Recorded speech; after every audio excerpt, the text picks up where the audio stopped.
All of a sudden, you guys don't find it ironic? Caitlin Clark has been missing from all of the Indiana Fever promo photos. All of a sudden, y'all figured out how to put Caitlin Clark back in it. All of a sudden, not only did y'all remember how to put Caitlin Clark back in it, y'all remember how to put Caitlin Clark front and center in the middle of the flyers and photos now, huh? Isn't that ironic? Isn't it obvious? They are trying to use Caitlin Clark to The Indiana Fever just pulled a move so brazen, so calculated, that it demands a full-scale investigation. Caitlin Clark has been missing from Fever promo materials for weeks, erased from photos, shoved to the sidelines of her own franchise, and then suddenly when All-Star voting opens, she's front and center again, right in the middle of the graphic. The Fever organization is playing a dangerous game with Caitlin Clark and they think nobody noticed. Here's what happened. The Fever posted a voting graphic on social media featuring Caitlin Clark, Aaliyah Boston, and Kelsey Mitchell. The caption read, "Built here, seen everywhere. Continue the takeover." On the surface, harmless, but dig deeper and you'll see the manipulation. For months, the Fever refused to feature Caitlin Clark in promotional materials. They minimized her face. They downplayed her presence. They treated the biggest star in women's basketball like an afterthought. And now suddenly, they need Caitlin Clark's fanbase to carry Aaliyah Boston and Kelsey Mitchell to all-star appearances. This isn't loyalty.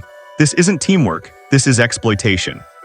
The Indiana Fever is trying to weaponize Caitlin Clark's gravitational pull while refusing to protect her, promote her, or prioritize her. And the fans? They've had enough. The backlash is real.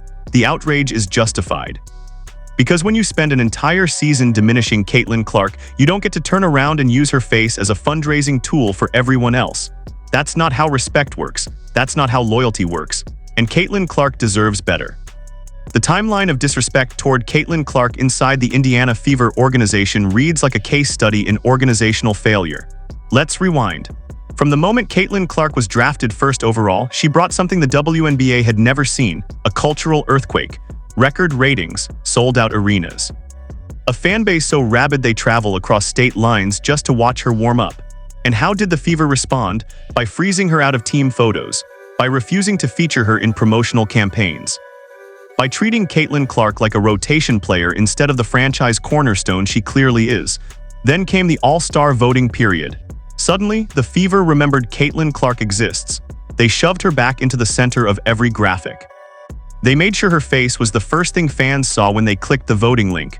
But here's the problem. The Fever didn't create a separate voting link for Aaliyah Boston or Kelsey Mitchell. They bundled everyone together on Caitlin Clark's coattails. The message was loud and clear.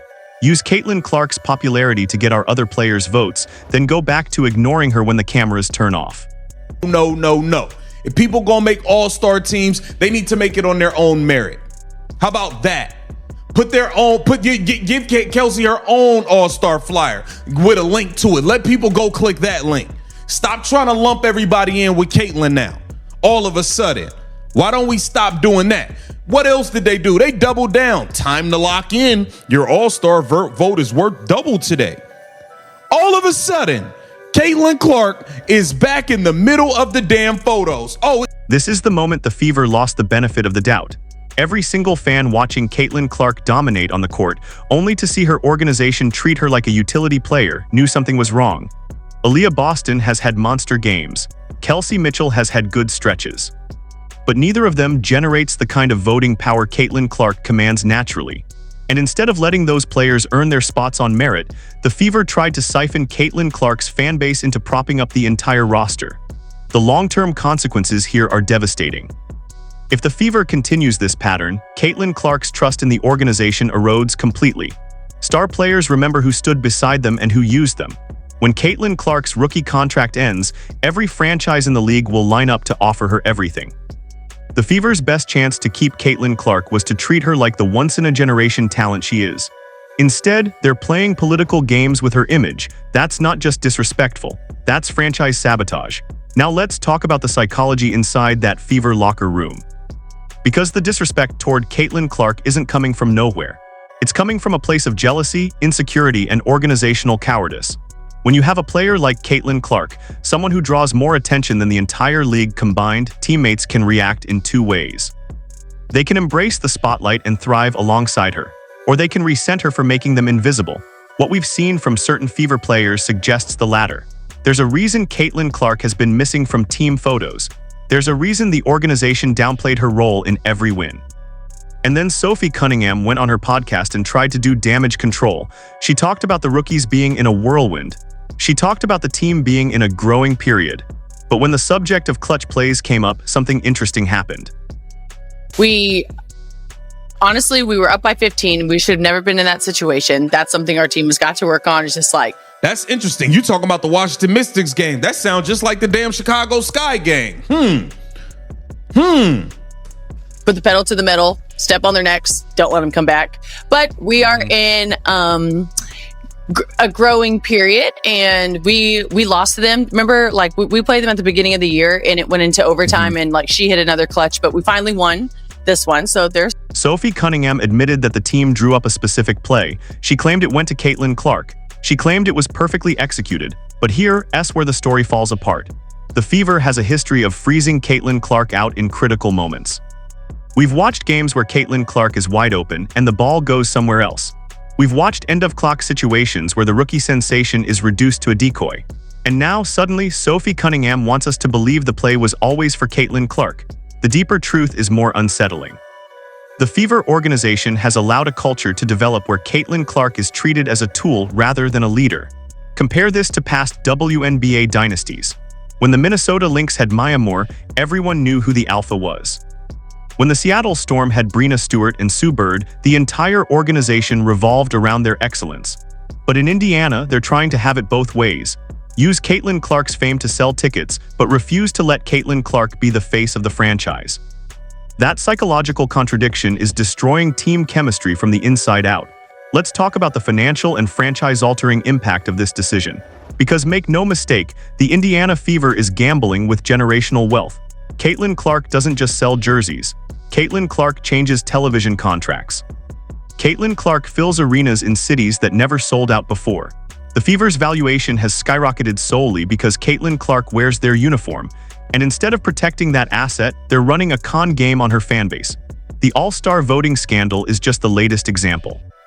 The Fever knows that Caitlin Clark's fans will vote for anyone standing next to her in a graphic. That's loyalty, that's passion. But the Fever also knows that if they put out a separate graphic for Kelsey Mitchell alone, the numbers wouldn't come close. So they bundled everyone together. They hid Caitlin Clark's face for months, then shoved her front and center the moment they needed something. That's not partnership, that's predation. Yeah, C to Lexi, and they both went with Lexi. So they both do, and it left C wide open, and we were going to C anyway. And so, and of course, like, if someone's open originally, like, you give them the ball. Like, if Kelsey's open to get a layup, yes. If AB was open, but like, the play was to go to CC. Like, it was perfectly executed. Womp, womp, womp. Bush. I'm calling BS, Sophie. We know that play wasn't for Caitlin. But it's okay. It's okay. You went rogue. We love you. It's okay. Sophie Cunningham can laugh it off. She can claim the play was drawn up for Caitlin Clark, but the fans aren't stupid. We've watched the games. We've seen the body language. We've noticed when Caitlin Clark is open and the pass goes elsewhere. And now when the Fever needs all-star votes, suddenly everyone remembers Caitlin Clark exists. The math doesn't add up. Here's the prediction going forward. If the Fever doesn't change course immediately, Caitlin Clark will leave the moment she can. Not because she's disloyal, but because she's been disrespected. Star players have long memories. And every single snub, every missing photo, every time the organization used her face without protecting her legacy, Caitlin Clark is watching. The Fever thinks they're being slick. They think they can manipulate the narrative, but the fans see through it. And more importantly, Caitlin Clark sees through it.